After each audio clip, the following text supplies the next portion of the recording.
Good evening, gearheads, and welcome to your Sunday night with Speed City. Man, we are excited. We have so many cool things to talk about. I know it's an off Formula One week, but we got a ton of stuff to talk about. A lot of it Formula One. We got some MotoGP. We got some very interesting stories. Some of them that I think have been sneaking beneath the radar, Mr. Green. Oh, Yeah, that can't happen. I got a couple of those. Hey, I want people to call in. It's just you and me. We're bored. We've been doing this for 10 years. I'm fed up of talking to you. You're fed up of talking to me. Let's get people on the line. I tweeted that earlier, so let's give out the phone number. All Get your Big Chief tablet and your number 2 pencil, 512-643 5483. 643 live, 512-643 live. So give us a call. And we got lots to talk about while Johnny Green gets his audio figured out. We're going to talk about. I think it's your laptop. Hold on, Greeny. I think it's actually my Yours. computer over Yeah. here. Sorry, guys. Come on, man. I just want to name for the record, he has made a mistake. Just a bit like Verstappen. That's right. Jackass.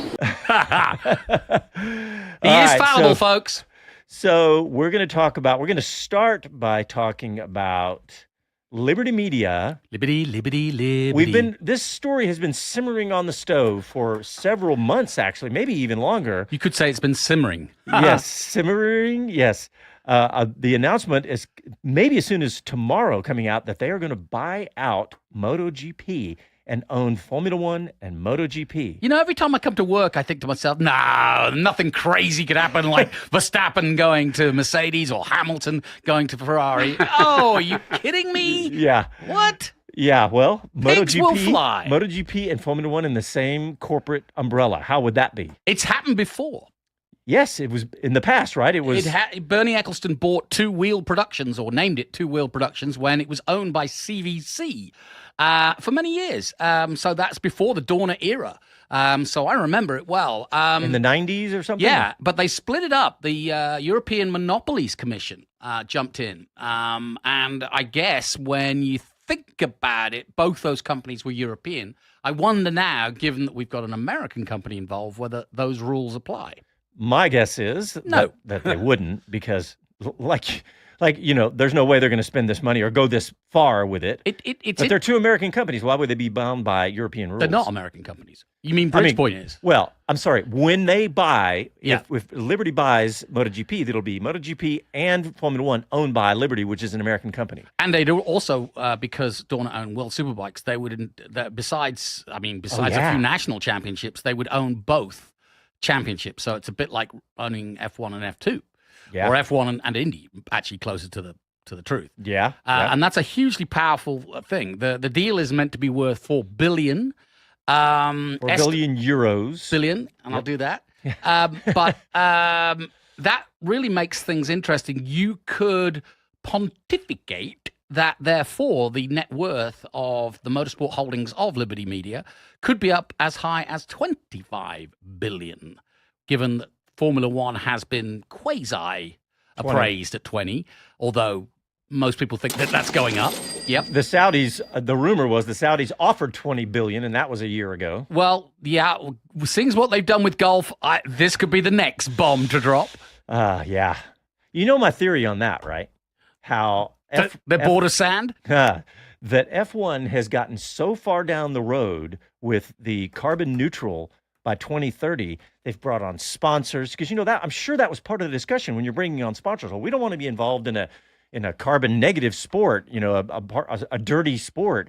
Well, they were saying we're going to be carbon neutral by 2030, and then you bring them all in, and then the Saudis buy them, and then all of the sponsors leave. Now, would Saudi even care? They print money every day, and they play with funny money because Plus, they have, when they start to talk to the world about oil, they hold it in, Qatar. Yeah, exactly. Yeah. Anyway. It's good stuff. Well, I mean, look, there's so many interesting ramifications of this. And Good word. You brought up one that has already been talked about a joint weekend. It's something that has never really taken a lot of, seriousness. But when you consider the amount of Formula One tracks that also run MotoGP, and COTA is one. COTA may be maybe the best example. The best example, actually. Barcelona is another. Yeah. And there are a few. The point is, from a safety point of view, you have to make sure. So there's always been a wrangle between the height, for example, of the curbs. You make the curbs higher when you're trying to make racing drivers in a car not use the grip. So it upsets the car, it upsets the floor of the car. But for motorcyclists with their knee and shoulder literally clamping the ground, they're too high. And it was one thing that was discussed. Yeah, and there was one thing that was discussed at Formula One versus MotoGP, and they had to react to that over the years. But now they've got it, and here in 2 weeks we'll have MotoGP, and last week we had NASCAR. So it really is one of the few tracks that is ready for both. But there was also some other factors about tracks that don't make them great for both series, including the tightness of corners and things like that, right? Well, I mean, you think about Miami or you think about Jeddah, it's just walls, so you can't have bikes there. The only bike race that is like that is kind of the Alaman TT or Macau. But that really is, I've never been a big proponent of that. Even though I did Macau for 30 years, I never really covered the bike race. I did a documentary on it. I didn't enjoy it because it was, one mistake. Our good friend Kevin Schwantz managed to do it all on one wheel, but that was because he was at the top of his game and he was riding, his MotoGP bike. But it's a festival-like thing. It's not a world championship venue, and so too would any circuit like Miami that has walls, etc. So yeah, you've got to pick and choose between where you could and couldn't go. But I can see where, Spain and the US would be two great markets to create a festival of speed, both 2 and 4 wheel. Yeah, Spain would go crazy for Wouldn't this. they? All of us gearheads and motor racing fans would just go nuts. This would be like the biggest event ever. You'd get to see the two biggest world championships in our world together. But Spain would just be on another level with the popularity of MotoGP. Well, and you would lose your anorak because you probably don't know this, but so much of what has been developed in Formula One is now trickling down into motorcycle racing. So when the fins on the Ducati, for example, the aerodynamics of a motorcycle were never even thought of back in the day. So now the winglets and all that. Yep. Use of wind tunnels, use of space. People like Adrian Newey show up a lot at MotoGP. There is a definite, absolute correlation between Red Bull Racing and the Red Bull sponsored team in MotoGP. Same with which is KTM. Then there's also Aprilia. That there's a lot of ties between Ferrari and Aprilia, and there's a lot of crossover. And this is pretty new, isn't it? It's like decade, maybe. It's about the last decade. I remember seeing Adrian Newey and was surprised to see him at a MotoGP many years ago in Spain, of all places. And I remember sitting down, and he was sort of holding court with a couple of riders, and I kind of joined the table, as it were. And I was like, I didn't know you like bikes. And he goes, I really like to look at how they use the space and how they compact it. I think of Adrian Newey having that conversation, and it's like the Matrix. He's seeing the wind coming around the motorcycles, like the Matrix, like Neo saw the Matrix. Because think about that. Think about him. He's basically conquered the world of F1 like no aerodynamicist ever. There's Adrian Newey, and then the next guy below him is miles behind him. Bob Smith. So think about some bloke you've never heard of. So think about the challenge of two wheels. And how, in F1 you can control it all, but how do you control it when the rider moves from one side of the bike to the other? Yep. Well, and that's and the other side of it is the humans involved in both sports absolutely love MotoGP and vice versa. But especially the 4-wheel guys, they really, there's no question. If you're at a Formula One paddock, those guys walk out with a puff chest and they know that they're the kings of all they survey. Put them in a MotoGP surrounding, and they go, oh my gosh, I am humble. I am not worthy of these absolute, we used to call them the aliens in MotoGP, because they just weren't from this planet. Marc Marquez is not a human. Nor's his brother, or his dad, or his mum. and when they go out, the phrase, put your life on the line. Oh, they actually do. That it still happens. To give you a comment today, I was watching Portugal, and the commentator said, well, these boys in MotoGP are as tough as nails, and the fact that he isn't getting up tells you he's hurt. He said, because usually they pop up and off they go again. Well, and speaking of MotoGP, we got to come in Dakota. Couple of weeks. Yeah. Looking forward to it. Yeah, we're going to be on the Perfect timing. microphones, and your friend Kevin Schwantz is going to join you in the booth. Yep. So if you're not, if you don't know or you're not going to think about it, come down. We'll be on the mics. We've got the MotoGP legend that is Kevin Schwantz. Of course, they retired his number. I think he was the first one ever to have a retired number. Yeah, the 34. Yeah. Simoncelli, when he passed away, his number was also retired. And there's been a couple of others. Yeah, and what about under series on this undercard series? Well, you've got Moto 2 and you've got Moto 3. Are they doing anything else? Yes, the baggers. That's right. I knew there was something else. Yeah, the baggers. Which has really caught me by surprise because I know absolutely nothing. Well, we got to find an expert to bring in the booth. Well, anybody from Moto America will tell you all about the baggers. I mean, it's become. But we'll talk about at least the basics of it. Oh, yeah. If you want to know what that is, if you've ever seen an Indian or a Harley Davidson with big, great bags on the back, that's what a bagger is. And they race them, and they race them hard. Yeah. So it's actually quite a spectacle. And it's a bit juxtaposed to what you're seeing Marc Marquez do.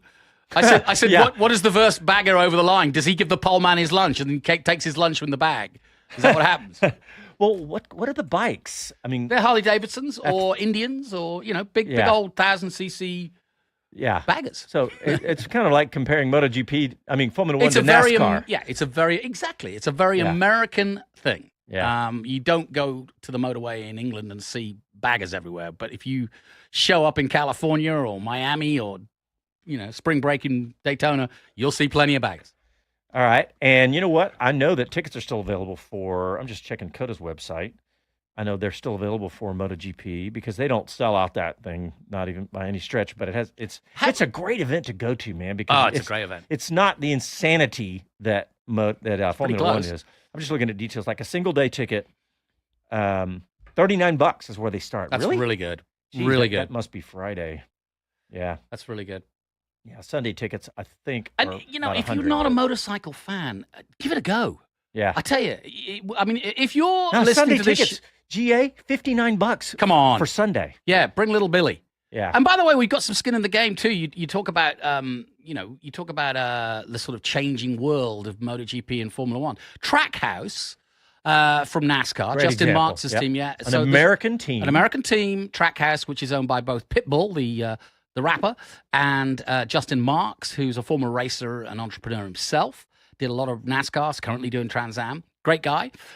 He has a NASCAR team with Daniel Suarez and Ross Chastain. They're doing very well, but it's a pretty new team, a bit like Michael Jordan's team.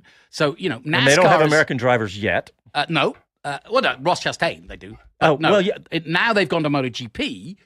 And they have just started. Yeah, they've got 2 European riders, good ones too. Yeah. But the idea is now we actually do have American racing in Moto 2, and we have with Joe Roberts, and we also have Trackhouse. So the interest is there, and of course that cross pollination, NASCAR to MotoGP, Formula One with MotoGP potentially. So it's blurring, and it's blurring in a good way.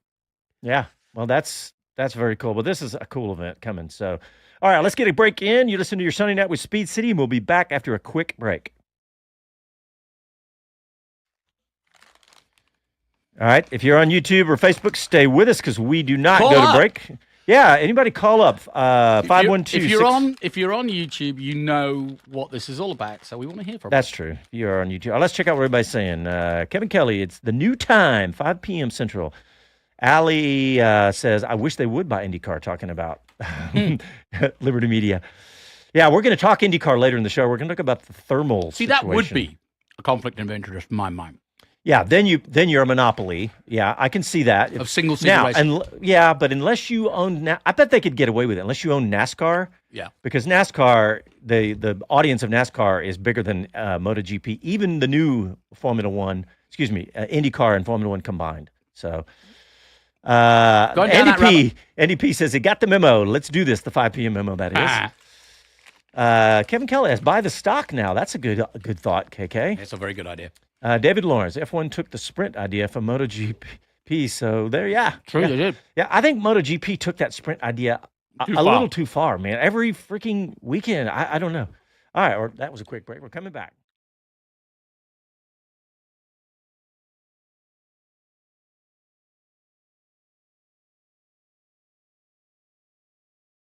Hello to everyone. This is Gunther Steiner. This is Speed City.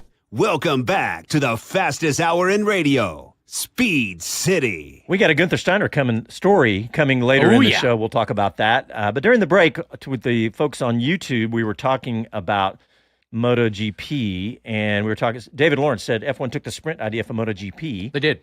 Yeah. But they took it too far. Yeah, The reason agree. being I say that is that now every MotoGP weekend has a sprint race for less points, very similar to the way that Formula One do it. But they did it first, so it's their idea. But I don't like it because, A, it doesn't mean anything because the points aren't there. Yep. And it's not a Grand Prix win.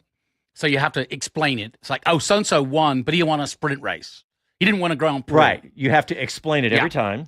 And the truth is, these guys, we've said it just earlier, these guys are hell-bent for leather. They don't hold back when it's 12 laps versus 27. Yeah. They're going full on. And so when they come off and break an arm or break an ankle or worse, they're not racing on Sunday. And that's a dilution of the product in my mind. Yep. That's been the complaint. Harsh as that may sound. Well, no, I mean, and Bob said it. He was like, he said he doesn't particularly like Bob Varsha, who's with us on our F1 stuff. And he is a MotoGP. Yeah, it's like you dilute the name Grand Prix. You dilute the whole idea of a race. And and I also don't. I think it's more of a selfish thing. I don't like it as a journalist working in it because the whole point of a Grand Prix weekend is to build from Friday to Saturday to Sunday, and the crescendo is that checkered flag on Sunday.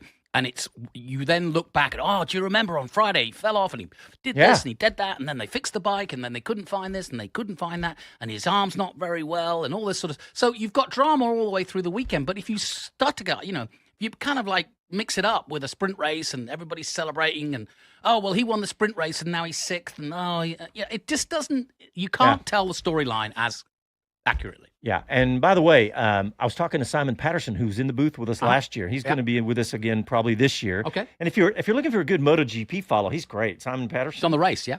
Yeah, he does the Dash Race. He does those guys, and he's great on Twitter. And he's going to be with us in the booth. But he said the same thing about the sprint race. It's too much. Yeah. He said that last year. We'll see how he feels. I do like the experiment, and it's them doing it first rather than F1 or something. So we'll see.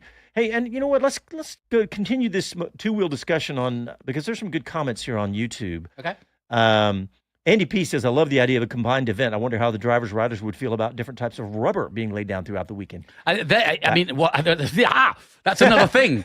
Pirelli are now right across the board because Pirelli have just started in MotoGP. So it certainly makes their life in Milan really nice because they can produce rubber for both. But he's right. The lines are different.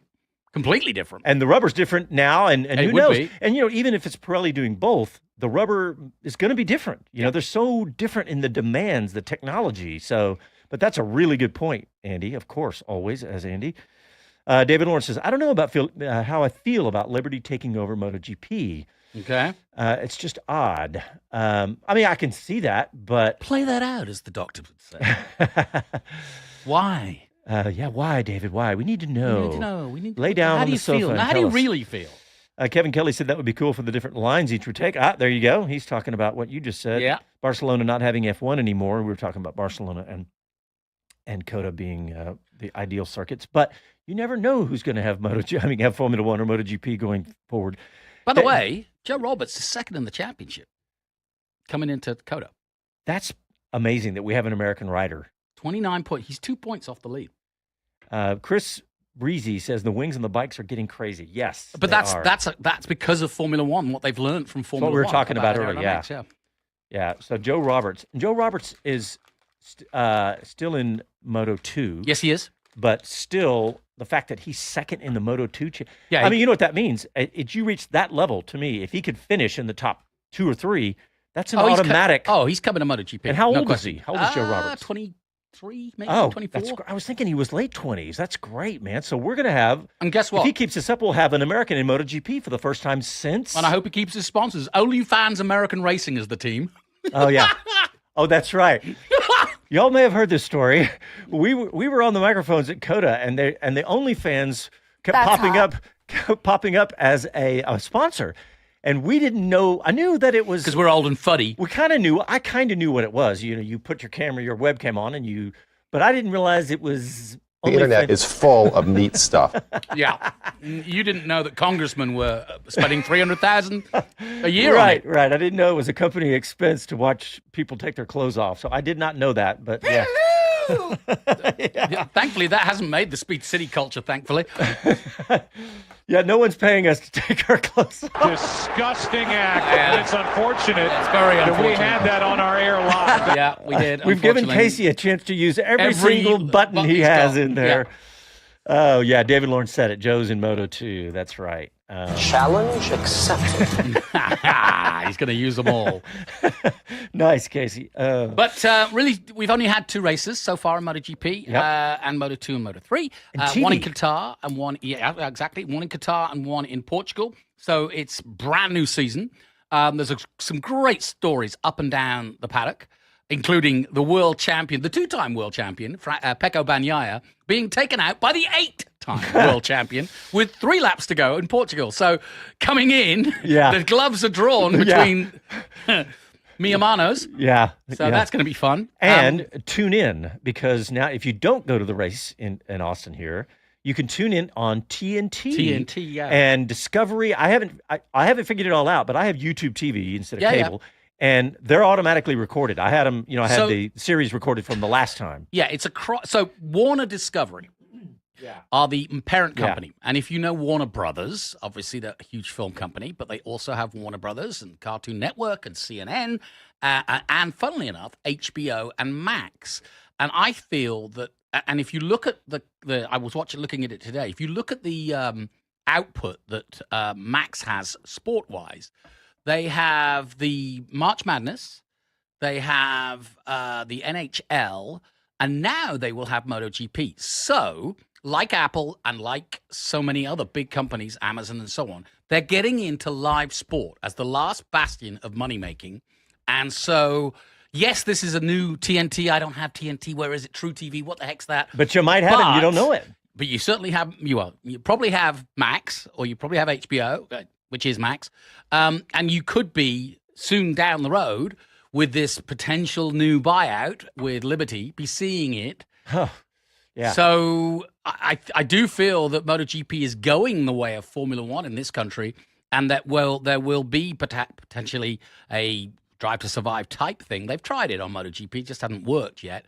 But a better one that you would see on Max, and that would then cross-promote to see it live on TNT, and then it may actually transmit to a popular audience on Max. And David Lawrence brings up a great point. He says, baffles me, as popular as MotoGP is globally, it's not even sniffing the levels of IndyCar popularity. And David, you know what it needs? It needs a Drive to Survive, because, I mean, arguably, in some ways, we have already touched on it, but it's way cooler than F1 in the human factor. It is. Right? You get in the car in F1 and you're strapped in as tight as you can possibly be. In motorcycle racing, you're all over the bike. You're a part of the aerodynamics. You're a part of the balance. You're a part of everything. Your arm and shoulder are touching the ground. It's ridiculous. And by the way, they're going faster than Formula One. Yeah. But 215 at COTA, where the max COTA we is stood there on the 205. back straight, watched them come through. With a radar gun. Yep. They're phenomenal. But to answer David Lawrence's question, I think, and I can remember the time when MotoGP had long before COTA, and I used to cover it in England. We used to have Laguna Seca when Nicky Hayden was at the top of his game, and we used to have Indianapolis. So there were 2, in fact, way before Marquez started winning every race that COTA ever had, he was winning every race that Indianapolis ever had. So, the potential, and if you want to put a real thumb down on it, why not 3 MotoGPs in America? One at Laguna Seca, one at Indianapolis, and one at COTA. Or there is a new track being built in Tennessee, which our good friend Eric Paradis is involved in. And I know that there are talks going on, potentially, of getting MotoGP there. So, and with Mr. Bussamundo, the MotoGP new man, rep, American guy from NFL, from NBA, there may well be a view to getting more MotoGP races in the States. And I think 3 would tick the needle a little bit. And, of course, Joe Roberts, Trackhouse, more Americans. There's plenty in Moto America. We just need to send them. Well, so think about this. Liberty Media is not going to pay $4.3 American dollars, by the way, billion, unless they see this, unless they see exactly what we're describing, they want to reproduce what they've done with F1. I don't know if you can strike lightning in a bottle again with a Drive to Survive type thing, but you might be able to. But even if you're half as successful, well, I mean, but yeah, you're right. But they're not buying it expecting to not do that. I don't think you can put both portfolios down and going, okay, what can we do in MotoGP that we did in... No, but what you can look at is, hey, Red Bull are involved in both. And hey, Pirelli are involved in both. And hey, on and on. Well, Tissot and Rolex. You get them together. You get the drivers and the riders together at events. And just like we're saying, these joint weekends for races, you get them together on Drive to Survive if the popularity continues like it appears to be. I was at a Easter breakfast brunch today, a brunch thing, and one of my friends asked me what was going on in F1, and we were talking, and this 14-year-old girl was serving up her plate, and she was like, she started answering the questions faster than I was to him, and he asked her, he said, he goes, oh yeah, I'm a Drive to Survive fan, but also my dad's a big fan. I've been watching for years. That never happened a decade ago. You never. People, when you said F1, didn't even know what you were talking about. Is that NASCAR? Yeah. And it's funny. Growing up in England in the 70s, there was always a Formula One is for the wealthy fighter pilot type, elite Ferraris, etc. Motorcycle racing is for the common man. It's dirty, oily, greasy rags in a back of a garage somewhere and throw it out on track. And I grew up with that. And Barry Sheen was my hero, Kenny Roberts. They grew up on dirt. There was always this sort of, what shall I say? It was a working man's sport. Speedway has been that way. Dirt track has been that way. And it's true of four wheels too. But what's interesting is that in my lifetime, that has changed dramatically. If you walk into a MotoGP pit, it's exactly the same as a Formula One pit. Yeah, the money's it's immaculate. There. Yeah. There isn't a bit of oil anywhere. Yeah, right. These things are absolute NASA rockets. Yeah, and it's like a surgical hospital when you walk in. Yeah. So the point is that has changed. Well, as a good segue to you're talking about, the changes, we're going to talk about the elitism of F1. We're going to talk about the IndyCar thermal event and how that and and we're going to talk about that. But let's get another quick break in, and we'll be back after the quick messages.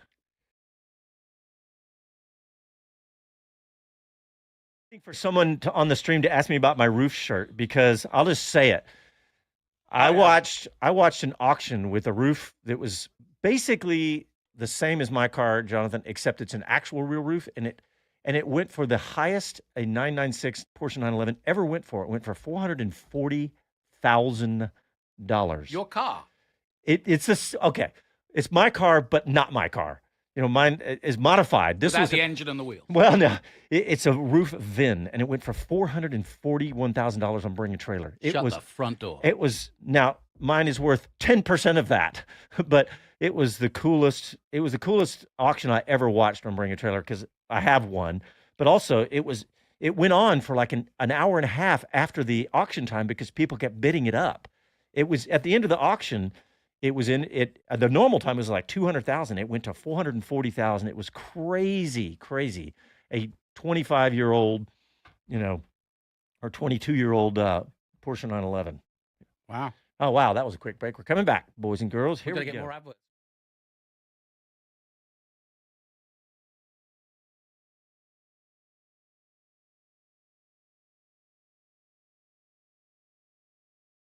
Hi, this is Karun Chandok, and you're listening to Speed City. Welcome back to the fastest hour in radio, Speed City. All right, welcome back. We're going to talk a little IndyCar and how it's going to intersect with Formula One because IndyCar had that thermal event. It was a non-points event, and it was at a private club with multi-million-dollar houses. Were they just wearing warm socks? Or what do we mean? Not thermals. And I don't know how that track... Oh, so it's not that. It's not that. It's not racing in your underwear. I thought that's what it was. They were just racing in thermals. Yeah, they were trying to increase the female viewership. But this event got a lot of criticism.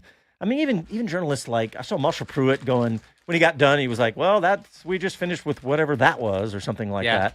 Connor Daly was out there. I think he was doing some work of some sort, some broadcast or social or something. We made him work. Yeah, Connor's worked with us before at Formula One in Vegas, but... It was a really interesting thing, and I wrote down in my notes, I was like, there was so much hate for this event because it was for exclusive and rich people, and I just sat down and watched it. I didn't know I was supposed to hate it. I mean, it came on, and within 2 minutes, I'm hearing live on NBC Romain Grosjean dropping F-bombs, which I thought, Sacre bleu! because he got Oh, mon Dieu! he got taken out. He got taken out immediately by the GOAT, Scott Dixon. I mean, and it was a flat out mistake. No, we Scott Dixon fans like to say, unfortunately, he got in the way of the GOAT, Yeah, because who was just quietly going about his old man's business, attempting to win another title and beat AJ Foyt. That's what the GOAT was doing. And hit Grosjean in the back. It was kind of the swapped roles. It was kind of the role that Grosjean has played over the years. As a member of the Parley de Political Broadcast Party of New Zealand and Scott Dixon was unaware of the coming together of the two of them, and we should not speak of this again. Yeah, but you know, and there was a lot of talk about. I this hope his thing. race strategist isn't watching. Listening. Yeah, but I want to get your take. Let me tell you my comparison. Yep. You know, everybody's saying it's a rich person's event. We don't need this kind of thing. Well, why don't you explain what it is? Well, and you're going to have to help me a little bit because I actually got interrupted. I didn't watch the whole thing, but it's a private club, right? Surrounded by multi-million-dollar homes, a racetrack. It's kind of like there's several across the United States. There's one up in Dallas. But, you know, they don't have a bunch of racing there that, you know, it's not a big racetrack like COTA or whatever where you have events all year round.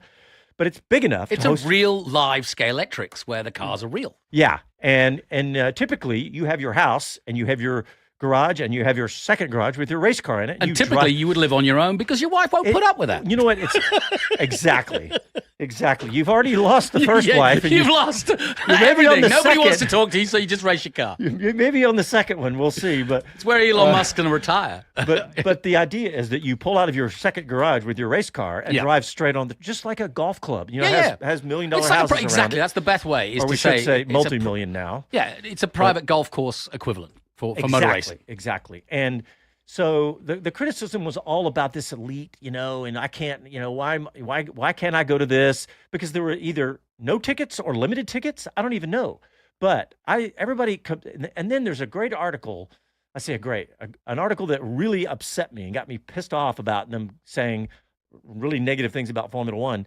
IndyCar's 1 million exhibition race at the race club track was a ridiculous attempt to recreate the worst parts of Formula One. Yeah, how about that for a headline? I mean, that's a bunch of clickbait, but no fan should be forced to watch a glorified test session dressed up as an opportunity to attract investors. Yeah, that's the second headline. Yes, that's pretty ugly stuff. But so I immediately thought of Las Vegas, right? And I'm thinking, okay, just because you didn't get to go to this doesn't mean that it's bad for the sport, right? Because, so I was thinking about this. Yeah, the Vegas, the average person couldn't go. It was just too crazy expensive.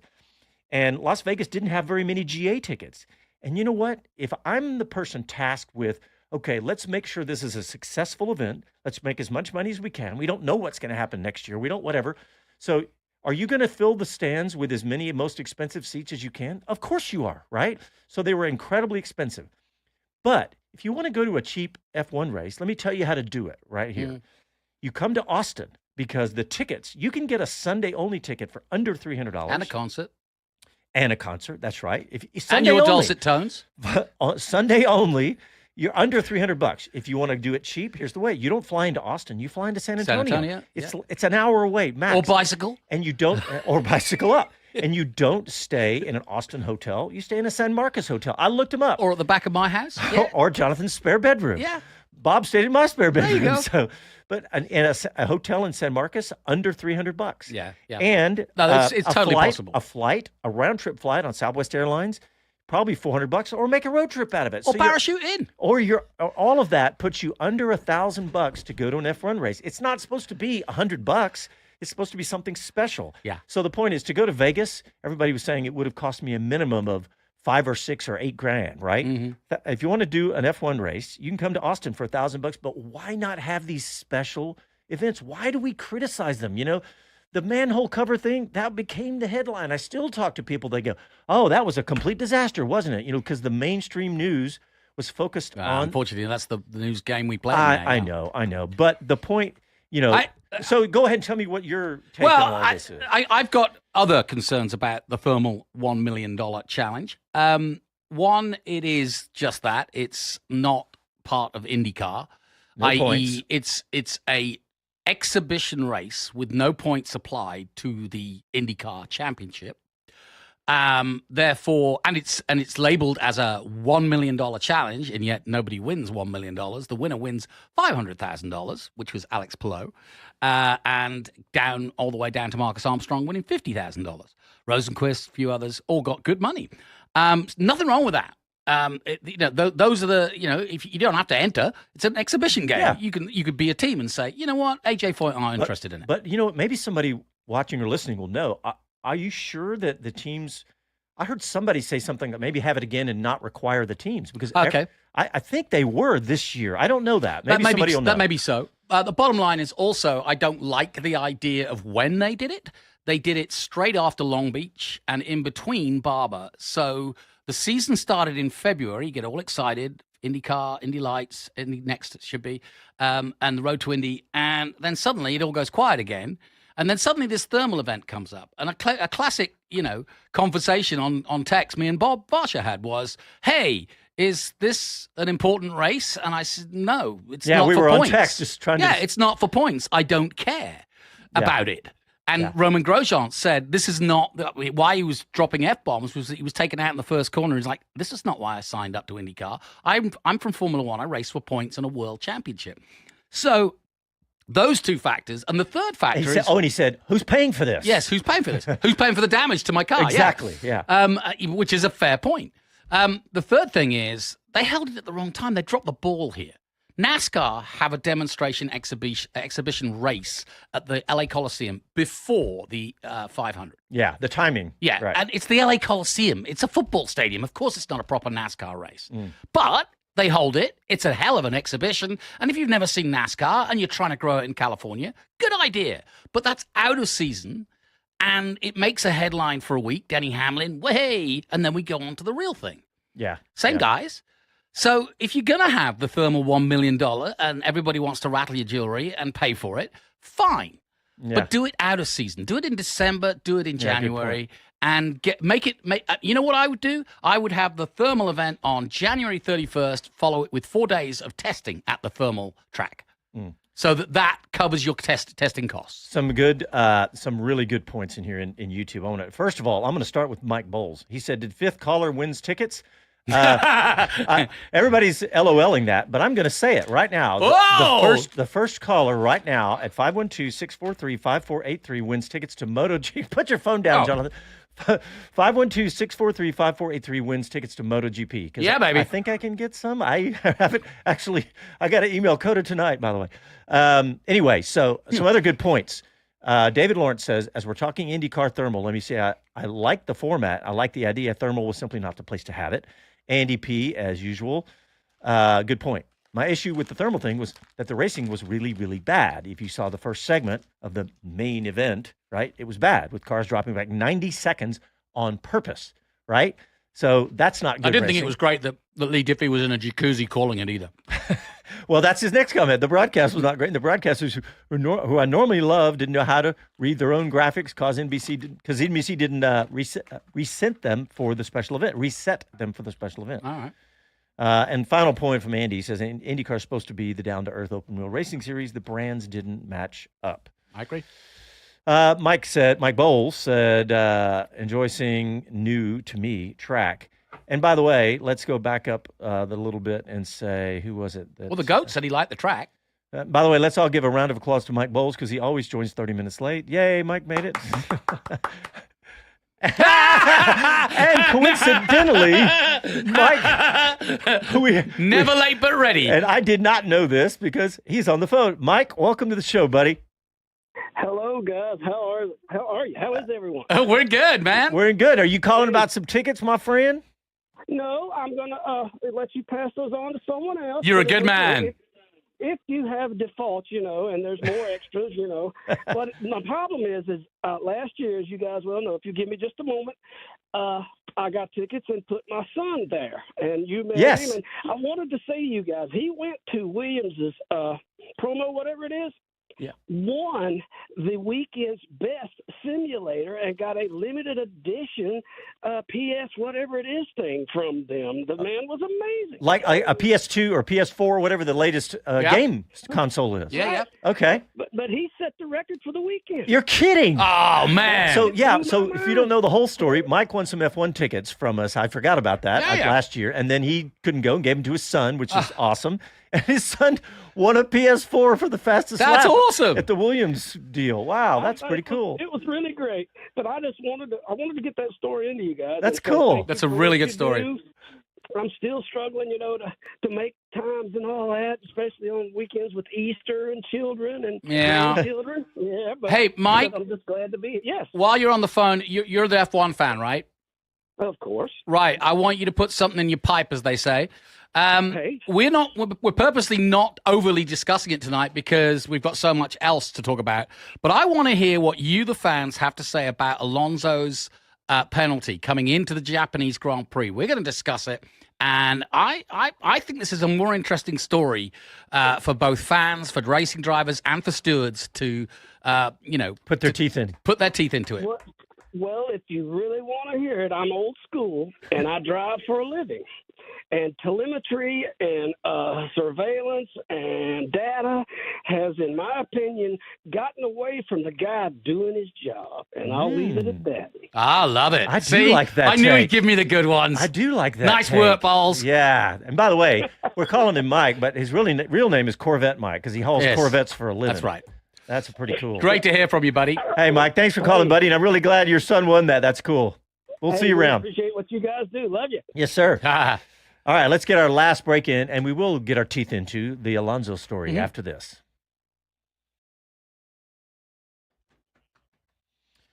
All right, before we get to the Alonso story, I want to talk all about, I don't know if we started in the break here or what, but I want to talk about this sneaky little regulation that has been inserted into the draft regulations for the 2020. Why do you say sneaky? Well, because I say sneaky because it hasn't hit every headline. All right. But I think it will. And that is this new override mode in Formula One that they're proposing. It's not ratified, of course, but they're proposing. It's push to pass. Yeah, in a different way. Now, let me tell you about the level of horsepower in this thing. It's up to 200 horsepower of electric power. It's on the power unit. Damn, that's stampede right there. That's 200 horses. Gosh, nice. It's between 70 and 200 horses. And and 200 horsepower, by the way. How long for? I don't know all the regs yet. In fact, the formula, hey, Casey, if you've got this graphic, put this graphic up because the formula, it's crazy. It's like 6,900 joules minus 5 times the kilometers. There's only one joule. Great singer. It is crazy how they do the formula. I love it, by the way. It's so Formula One. We're coming back. Here we go.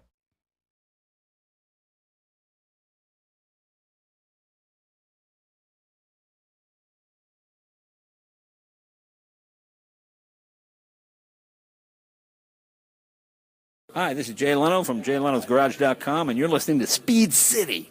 Welcome back to the fastest hour in radio, Speed City. All right, we were talking about this to the YouTube audience during the break, but we're going to talk, before we go to Alonso, we're going to talk about a new potential regulation coming to Formula One that is very similar to IndyCar's push to pass.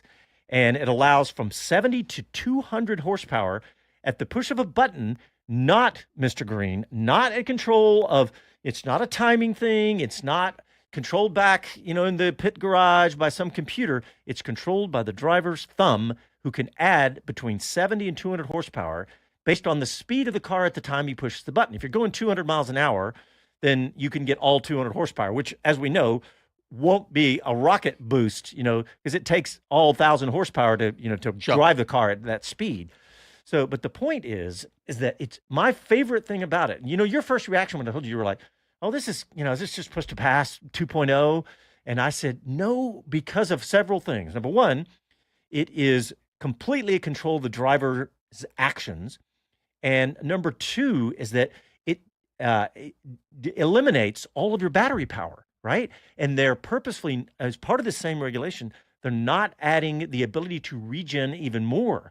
So if they could say, okay, you can regen at a much higher rate now to restore your battery. but they're limiting the amount of region. And all of this is still in play as far as where the regulation ends up. It may end up where it doesn't even happen. I personally want it to happen because I feel like it's a gateway drug in the reverse direction to eliminate DRS and put it in the hands. I mean, haven't we all agreed? DRS not is everybody. rubbish. A lot of us have agreed that push to pass is better than DRS. Yes, I agree. So, it's at the, you have a limited amount.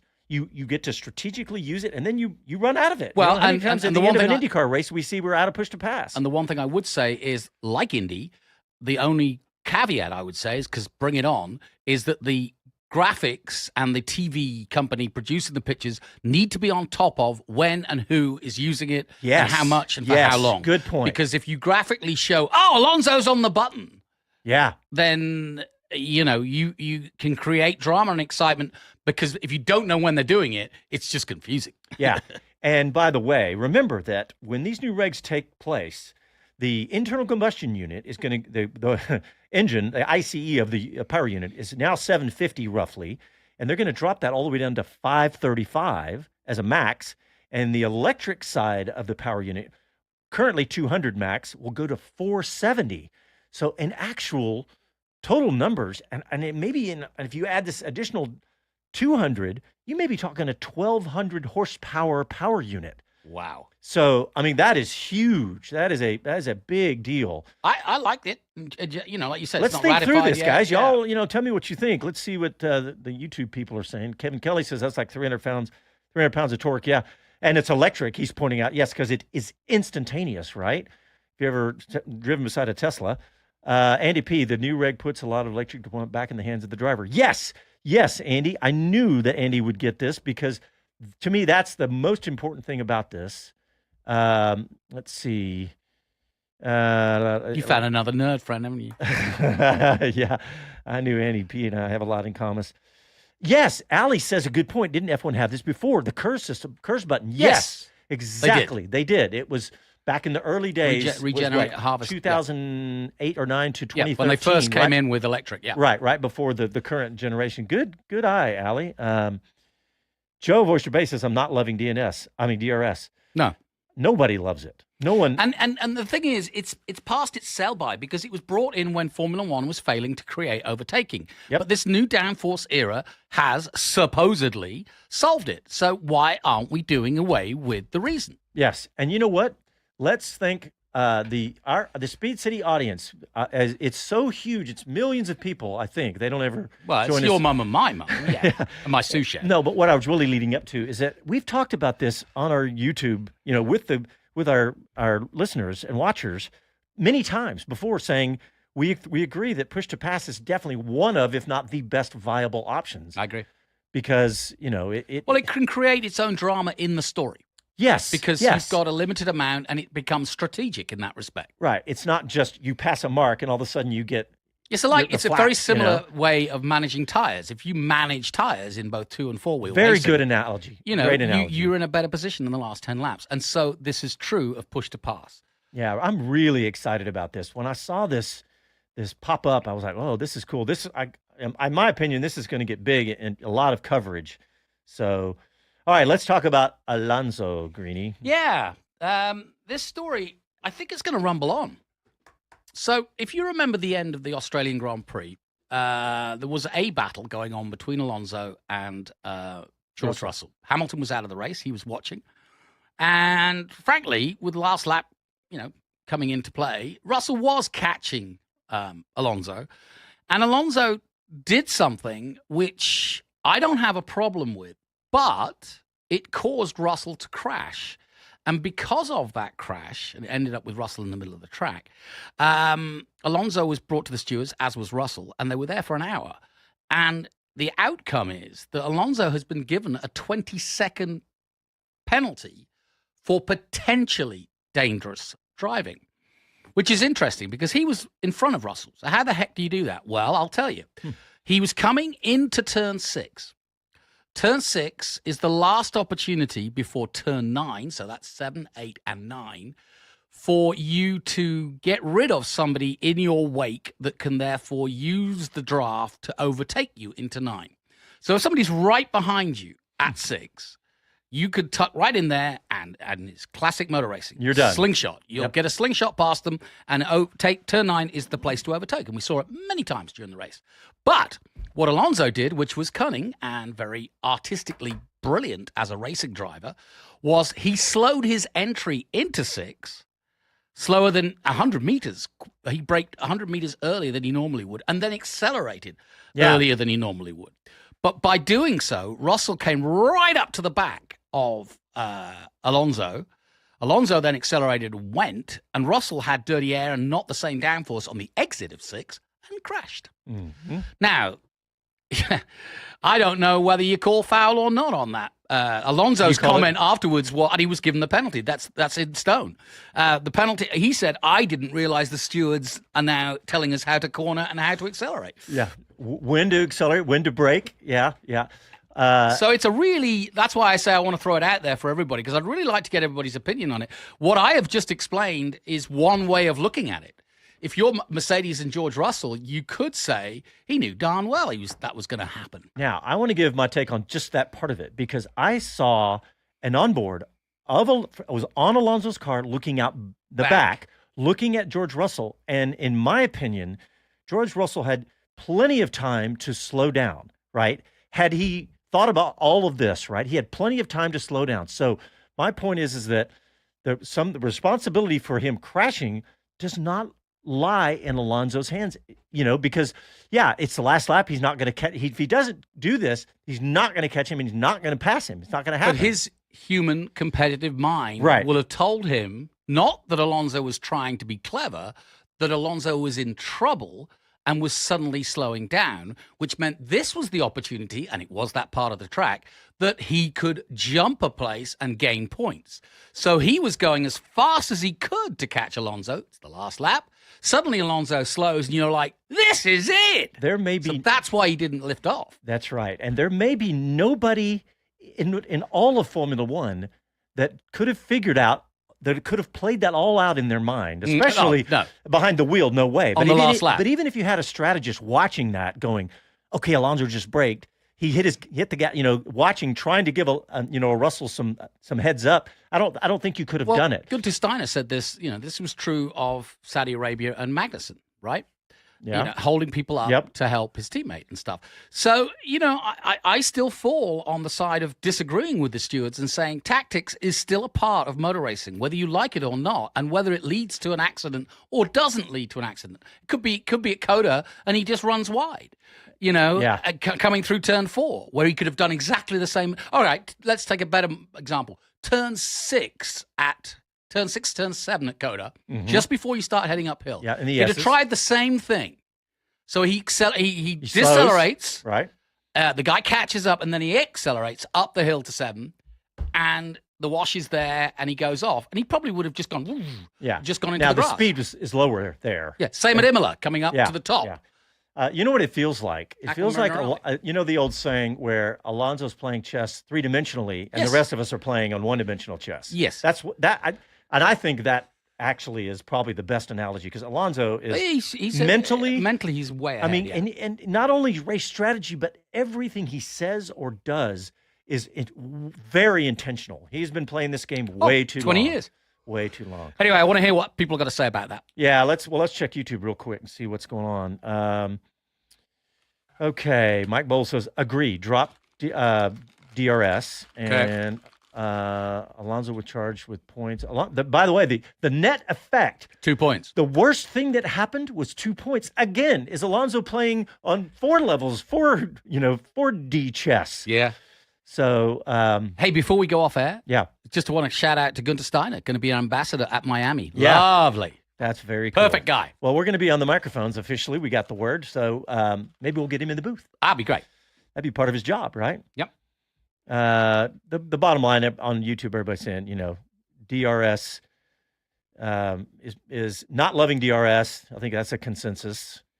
And what else? Let's see. Anyway, nothing else on Alonso on that. But here's Ali. I don't understand why Alonso was responsible for George's lack of spatial awareness. Thank you. That's what I'm saying. There you go. Should Lando have gotten a penalty in Singapore for tapping the wall and baiting George into crashing? Hyperbole. Yes. Yeah. So there you go. Yeah. Man, well, that was the fastest show I think we've ever done. That felt like about 20 minutes, and we've done an hour, and we're There you done. go. All right, everybody, we'll be up late next weekend or up early, depending on What time is it? Start napping now. I don't even know. It's the middle of the night. Is it? It's eclipse time. Yeah. All right, hey, thanks everybody. Thanks for tuning in, and do me a favor, hit the like button. We've only got one like on there, and tell your friends. Well, let's discuss that Alonso thing further. Yeah, let's discuss it. We'll discuss it on social media. All right, thanks y'all, and we'll talk to you next Sunday. Happy trails.